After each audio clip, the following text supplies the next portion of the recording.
আসসালামু আলাইকুম, this is Snigdha stock. কেমন আছেন সবাই? আশা করি সবাই অনেক বেশি ভালো আছেন। তো আজকে একটা ঘোরাফেরার নতুন ভিডিও নিয়ে চলে আসলাম। আমরা ব্যস্ত জীবন পার করতে করতে ভুলেই যাই দিনের কাজের মাঝে ঘোরাফেরাটা কতটা প্রয়োজনীয়। তো সেদিন হুট করে ভাইয়া বলল যে চলো কোথাও ঘুরে আসি সবাই মিলে, আপুরাও এসছে, কোথাও যাওয়া হয়নি। তো সবাই রেডি হয়ে বলল যে বাসার সামনে দাঁড়াও।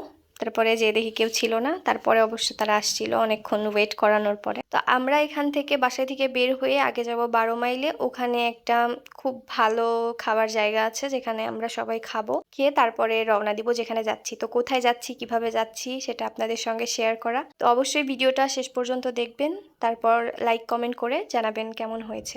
তো চলুন আর দেরি না করে চলে যাই। আমার মনে হয় ঘোরাফেরা করার প্রথম স্টেপটা শুরু করা উচিত ঘর থেকেই। ঘরের মানুষজনদের নিয়ে প্রথম ট্যুরে যাওয়া উচিত। তো এটা যদিও খুব ছোট্ট একটা ট্যুর ছিল, তারপরেও আমার মনে হয় যে আমার পরিবারের সকলে মিলে খুব বেশি এনজয় করেছি। আর এখানে একটা কথা হচ্ছে, যারা দূর থেকে যাবেন তারা একটু বাইরে থেকে খেয়ে যাওয়ার চেষ্টা করবেন, কিংবা নাটোরের মধ্যে যেয়ে খাওয়ার চেষ্টা করবেন খাবারটা। কারণটা বলে নেই, আজকে আমরা যাব নাটোরের গ্রিন ভ্যালি পার্কে। আর গ্রিন ভ্যালির আশেপাশে সব কিছুর দাম এতটা বেশি দেয়, আমার মনে হয় নর্মাল একটা পানির দামও মনে হয় বাড়িয়ে বিক্রি করে। তাই তো আপনাদের সঙ্গে গল্প করতে করতে আমরা সবাই পৌঁছাই গেছি গ্রিন ভ্যালিতে। তা আমি আগেই নেমে গেছিলাম, কারণ আমাকে বিষয়টা ভালোভাবে ক্যাপচার করতে হবে, সেই জন্য আমি গেটেই নেমে গেছিলাম। তো আমি গুটি গুটি পায়ে সামনের দিকে এগিয়ে যাচ্ছিলাম, আর কেন জানি খুব বেশি মেঘ মেঘ লাগছিল, পরিবেশটা মেঘলা হয়ে গেল। আচ্ছা, আপনাদের কাছে একটা প্রশ্ন রেখে গেলাম, কারা কারা গ্রিন ভ্যালি পার্কে বেড়াতে এসেছেন আর কবে এসেছেন, কতদিন হয়ে গেল এই বেড়ানোটা? অবশ্যই আমাকে কমেন্ট করে জানাবেন, আমিও জানতে চাই। আমার মনে হয় এমন কোনো মানুষ নেই যে আসেনি বা তার পরিবারে কেউ আসেনি। আর আমার সকল প্রিয় ভাই ও বোনেরা, কে কোথায় থেকে আমার ভিডিওটা দেখছেন অবশ্যই কমেন্ট করে জানাবেন, আমিও জানতে চাই। মেইন গেট ছিল, পার পার্সন 80 টাকা করে নিচ্ছিল। আমরা টিকিট কেটে তারপর ভিতরে এসে দেখি প্রথমেই একটা ডাইনোসর দাঁড়ায় আছে আমাদের স্বাগত জানানোর জন্য। যারা আমার মতো ফার্স্ট টাইম আসবেন তাদের জন্য একটা কথা বলে রাখি, এখানে একটা অবশ্যই ছবি তুলবেন, যেটা তো ছবিটা এত সুন্দর আসবে, মানে রোদ থাকলে তো কোনো কথাই নেই, এখানকার ছবি জাস্ট ওয়াও আসে। এখানে আমি কিছু ছবি তুলেছিলাম যেগুলো আমি ভিডিওর লাস্টে অ্যাড করে দিব আপনাদের জন্য, অবশ্যই দেখে নেবেন। আর এখানে সিঙ্গাপুরের ভাইবস দিচ্ছিল পাশে, খুবই ভালো লাগছিল। আমি জানতাম এখানে একটা নগরদোলা আছে, আর এই জন্য আমি ওই দিকটাই আগে যাচ্ছিলাম। কারণ সেই ছোট্টবেলায় যে দোলনায় উঠেছি তারপর আর উঠিনি, ভয় করতো। তো আজকে খুব সাহস নিয়ে মনে মনে ভেবেই নিলাম যে আজকে যেভাবেই হোক দোলনাতে উঠতে হবেই হবে। তো সবাইকে আমিও বলে দিলাম যে আমি দোলনাতে উঠতে চাই। সবাই শুনে তো একে অপরের দিকে তাকাচ্ছিল আর হাসছিল।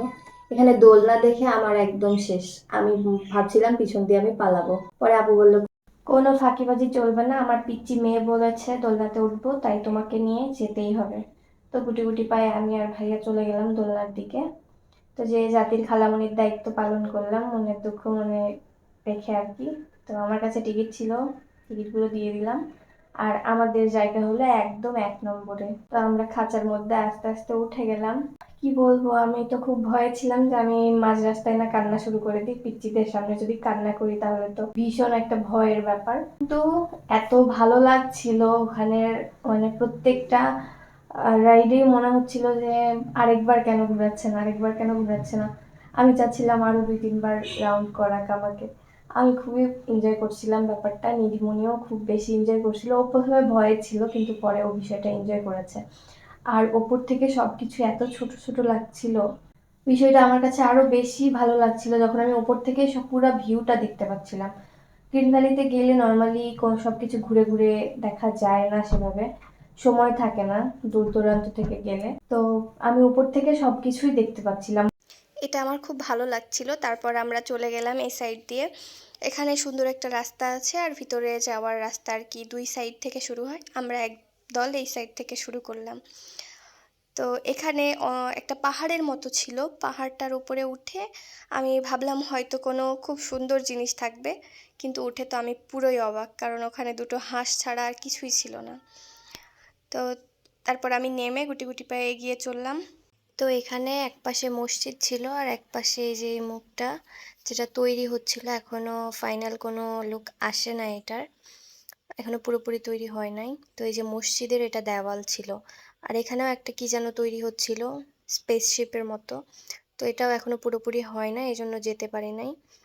তো এখানে এসে এদের পিরিত দেখে তো খুব ভালো লাগলো। তারপর আবার দেখলাম যে মৎস্যকন্যা উঠে গোসল শুরু করে দিয়েছে, দুপুর হয়ে গেছে। তো তো আমরা ভাবলাম যে একটু চা কফি খেয়ে নিই। তো আম্মু অর্ডার করলো একটা আইসক্রিম, আর আমি আর আপু নিয়ে নিলাম 2টা কফি। কফিটা খাওয়া শেষ করে ডাস্টবিনে ময়লাটা ফেলে ঝিকঝিক করে চলে গেলাম। এখানে ডলফিনগুলো দেখতে ভালোই লাগছিল। আর এটা ওয়াটার কিংডমের মতো কিছু একটা ছিল, এটার নাম মনে হয় ওয়াটার ভ্যালি ছিল। তো এখানে ভিতরে সবাই সুইমিং করতেছিল, কেউ গান বাজনা করতেছিল। আর বাইরের পোর্শন ছিল, এখানে স্পিড বোট যাচ্ছিল, আর এত জোরে যাচ্ছিল স্পিড বোটগুলা, মানে বলার বাইরে। তো এখানে আমরা যাচ্ছিলাম ঘুরে দেখার জন্য কিছু আছে না। এখানে আসলে একটা বিষয় হচ্ছে সবকিছু নতুন তৈরি হচ্ছে, এখনো পুরোপুরি তৈরি হয়নি।